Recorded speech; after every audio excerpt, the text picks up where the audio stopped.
Last year, I dedicated a full episode on my expectations for Seiyu artists and 2D music projects in 2021. Some things ended up happening, others I was far off the mark. Well, I am now setting this as a Seiyu Lounge tradition, so it's time to have a quick talk about my expectations for Seiyu artists and 2D music projects in 2022. Let's kick off this episode of Seiyu Lounge.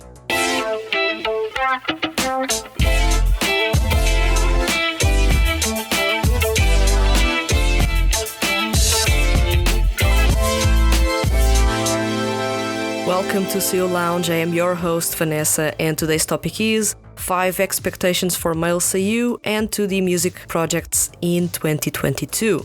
We're already well into 2022, but it is time to talk a bit about what I expect to change in 2022, which will be the big comebacks or new releases, or which 2D music projects will jump popularity-wise.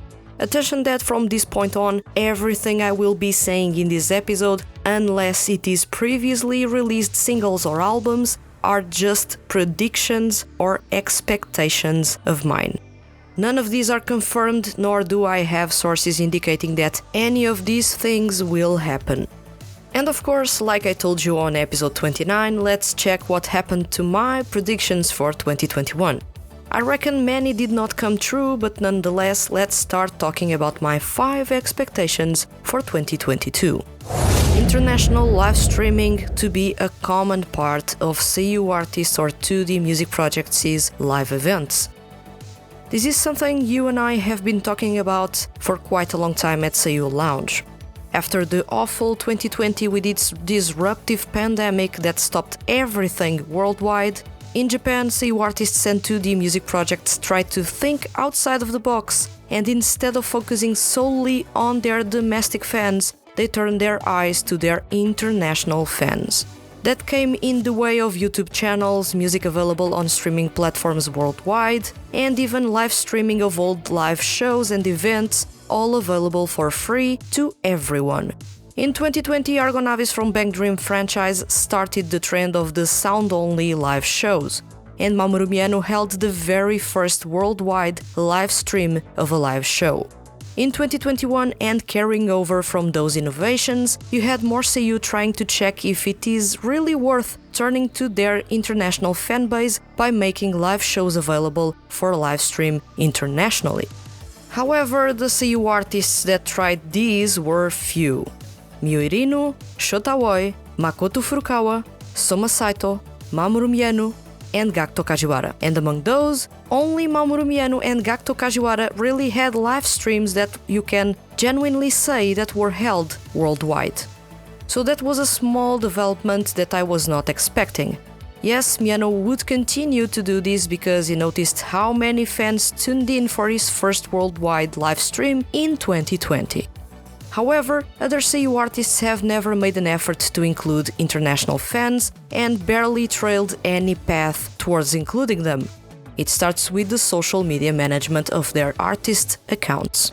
So while there were very few Seiyu trying out live streams, the good part is that those were among some of the most popular or respected Seiyu artists currently active in Japan. And what does this all mean? If the popular ones are doing this, then everyone else will want to join in that trend. That's the natural thing in the music industry. If something works for an artist, you want to emulate it for your own artists. And that's why I believe in 2022 we will be seeing more Seiyu artists holding simultaneous live streams of their live shows. Unfortunately, I reckon very few Seiyu artists will bet on making the live streams available worldwide and just stick to some Asian countries, a small bit of Europe, the USA, perhaps Brazil, and not much else. This is something that could change, but given how last year's change was really small, I don't believe the Japanese music industry will go all out making their Seiyu artists and 2D music projects having all or some of their live shows available as live streams for their international fans. Well, one can dream. However, what I believe will happen is that live streaming of live events to overseas fans will start to be a common thing for Seiyu artists and 2D music projects' live shows. rock music to take over the 2D music projects scene. After excitedly having followed everything surrounding rock music and 2D music projects in 2021, I can safely say that we do have good 2D rock music projects out there. Dig Rock, Enlight Tribe, Argonavis from Bang Dream, Carnelian Blood, Visual Prison, and The Last Metal.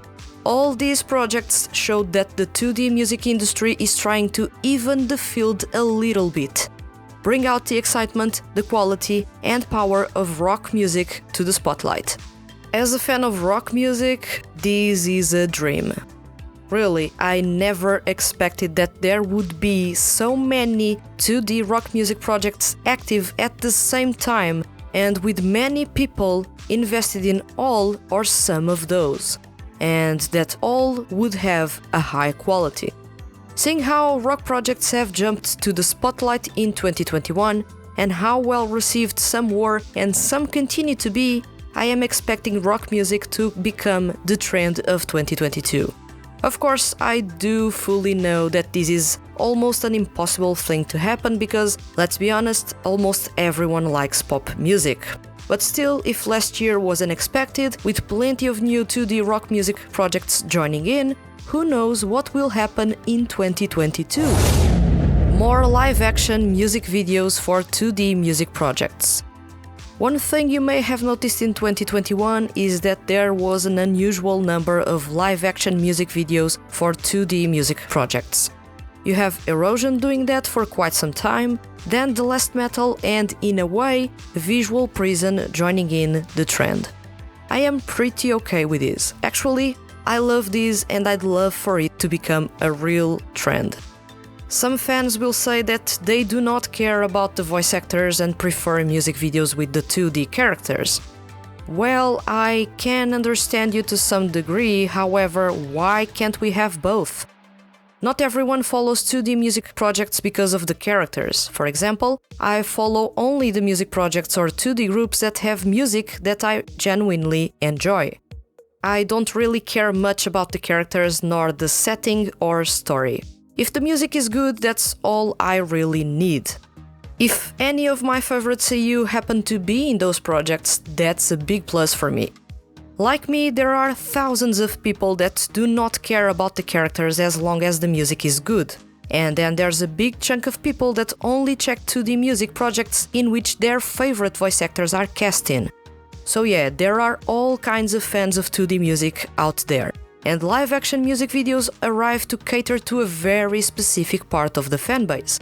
The ones that appreciate the voice actors and actually want to watch them in a music video, no matter how weird the music videos are or how awkward their favorite seiyuu are in those music videos. It's a good complement to the 2D music videos that projects like Hypnosis Mic or even Carnelian Blood or Dig Rock have. This was actually something that Hypnosis Mic started in 2017, but they soon abandoned to focus on the 2D characters instead. Why? I don't really know, because I remember fans being really excited about watching the seiyuu acting like the characters they were voicing. Erosion picked that up and has been one step ahead of everyone since the start, having released character and live-action videos since their debut. Visual Prison teased everyone with short music videos of Oz, Lost Eden and Eclipse, and The Last Metal went all out to deliver a high-octane live-action music video that for once didn't sound nor looked awkward. Will we be seeing more of this trend in 2022? I sure hope so, because it is a good way to make the voice actors known and appreciated for their work, while still celebrating the music by those 2D music projects they are cast in. It's a win-win in my book. Time for the full-length albums by Mamoru Miyano, Shota Oi, and potentially Soma Saito. An intermission here on this episode because this was recorded in November. Since then, Mamoru Miyano has announced that he is going to release his 7th full-length album. What happens here is that I already kicked off 2022 with one of my predictions right, which is good, but this episode, as a result, is not completely accurate because what I predicted in November and was thinking that maybe or perhaps it wouldn't happen has already happened. Also, Shoya Chiba, as I mentioned a little bit further into this episode, is no longer a member of Sparklu, although I mentioned in the episode itself that he is a member of Sparklu. Last correction is that since I wrote and then recorded the episode, Soma Saito has announced the release of his second EP, My Beautiful Valentine. So that's another release. Still, my prediction is that it may not be the only release that we will be getting in 2022. So I still remain with that prediction. I won't be changing anything there. Well, these were just some extra bits of information because this episode has since become almost obsolete. I hope you guys continue to enjoy the episode, and let me take you back in time to November when this episode was recorded. Enjoy! Somehow this expectation of mine collides with my expectations for 2021. I know for sure I bet on a full-length album by Mamoru Miyano and we got, well, 2 singles. It wasn't bad, but I was really expecting a full-length album, seeing how many songs he already has that aren't compiled in an album and how long it has been since his last full-length album. It was The Love in 2017. So one of my expectations for this year is the long-awaited new full-length album by Mamoru Miyano, quite possibly to be released in the first half of 2022. Shotawoi is yet another artist that I was hoping would release a new album in 2021, however, he only released 1 single. It was a good one, but I believe it's not only me thinking that we needed more after that. And after Zero, Aoi's best album to date, my expectations are sky high for the follow-up. Given how good his music has been in the past couple of years, I am betting that I won't be disappointed. Also for the first half of 2022 is my bet on Shotawoi's full-length album. And well, Soma Saito was a no-show in 2021. After successfully wrapping up his first live tour, We Are in Bloom. I was expecting an EP in December or a single in October, but nothing happened. If you're a fan of Soma Saito by now, you know that up until 2021, he always released music in December. If you're not, then this is hopefully new and interesting information for you. Well, that has now changed as the talented singer-songwriter releases a new CD earlier this year. However, seeing how he has skipped a full year of releases, I am expecting an insanely busy 2022 for him as a solo artist. Perhaps a series of singles followed by an EP later in the year, or a concept album followed by a single later on in December. Given how this is Soma Saito, we can also release 1 song every month until November, and then release an album with all those songs plus 2 new tracks. All this to say is right now the most unpredictable artist among male seiyuu. Having skipped a year gave him a lot of time to work on new music. Whether that music will spawn several releases or just 1 condensed release is up for him to choose and us to wait and see. The possibilities are endless, and given how Soma Saito has been hinting at a busy 2022 as a solo artist, I am all for it. Solo debuts by Yuya Hirose, Shoya Chiba and Shun Horie. Yes, I am back with this expectation. Hell, I'll bring this expectation for next year's episode if this doesn't happen in 2022. Kidding aside, last year we all saw solo debuts emerging out of nowhere as well as long-anticipated ones. Now, if you have been following the seiyuu active in the music industry as part of seiyuu units or 2D groups, with some attention in the past year, you may have noticed that every single 2D buzzworthy music project out there has these 3 rising stars in their lineups. I'm talking about Yuya Hirose, Shoya Chiba and Shun Horie. They are the biggest stars among seiyuu under 30 years old, the most buzzworthy singing talents, and with skill sets that really make me wonder why haven't they decided to make a solo debut up until now. I've talked plenty about them. If you want to know more about their singing style, tone, skill set, and music projects they are best known for, I invite you to check episodes 60 and 65 of Seiyu Lounge. And because of that, I'm not going to talk long about them again. I'll just add that it is surprising, given their individual talents and the buzz around them, how they haven't announced a solo debut so far. Then again, they may not even want to do so. Will we get solo debuts by any or all of them in 2022? I don't know about you, but I hope so. Now it's time to check how I fared with my expectations for the past year. I had 7 expectations that ranged from new CDs, anticipated comebacks, changes in the Seiyu and music industry.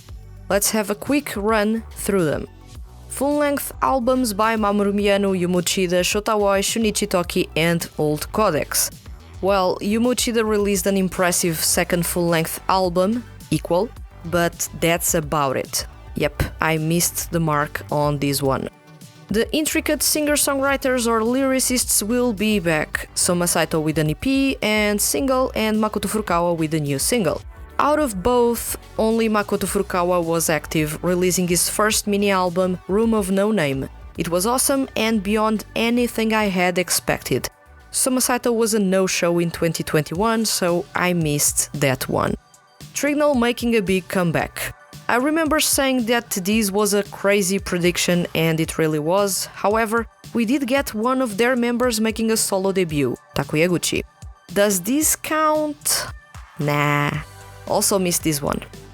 The Genius solo artist is back. I was really hoping for this one to happen, so I was pleasantly surprised with how things turned out with Toshiki Toyonaga announcing the release of a new full-length album titled Dot Link, and that the release would be in December 2021.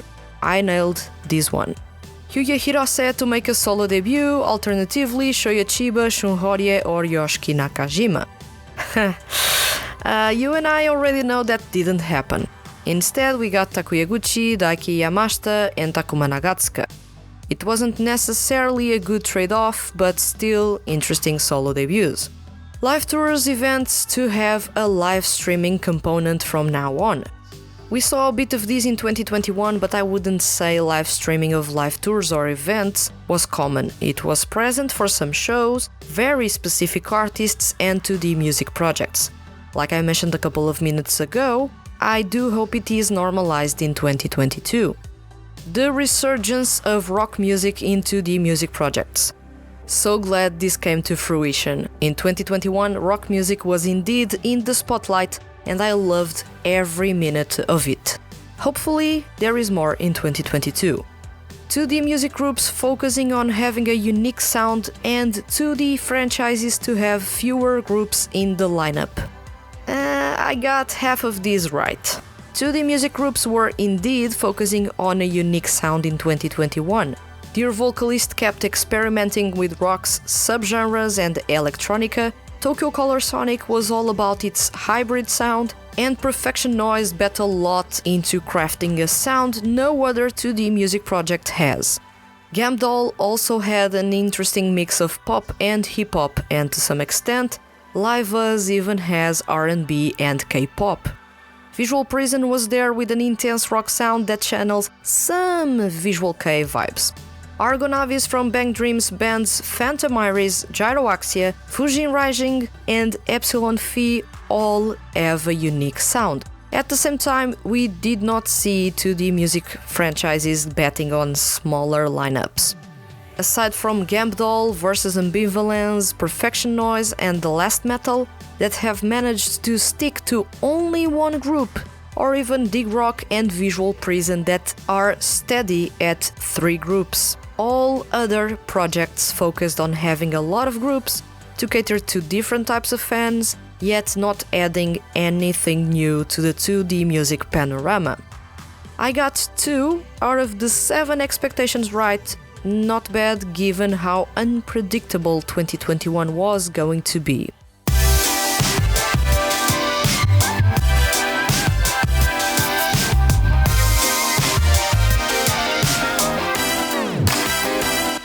With this, it's time to wrap up another episode of Seiyu Lounge. As always, thanks for sticking around and following this podcast. I hope you're as excited about 2022 as I am. And if you happen to make any predictions or have any expectations for this year, do let me know. I'd love to know what you would like to see change in the music industry for 2D music projects, or Seiyu artists, or even which 2D music projects do you believe will be really popular this year. And if you made any bets or had any expectations and left those in the comments on episode 29, do let me know if those came true or not. And remember, leave your comments as complex or as simple as they may be, and you can be featured on upcoming episodes of Seiyu Lounge. If you enjoyed this episode and don't want to miss the Hand That Feeds HQ's weekly Male Seiyu and music-related content, hit the subscribe button. I'll return next week with another episode of Seiyu Lounge. Thank you for listening, and see you guys around.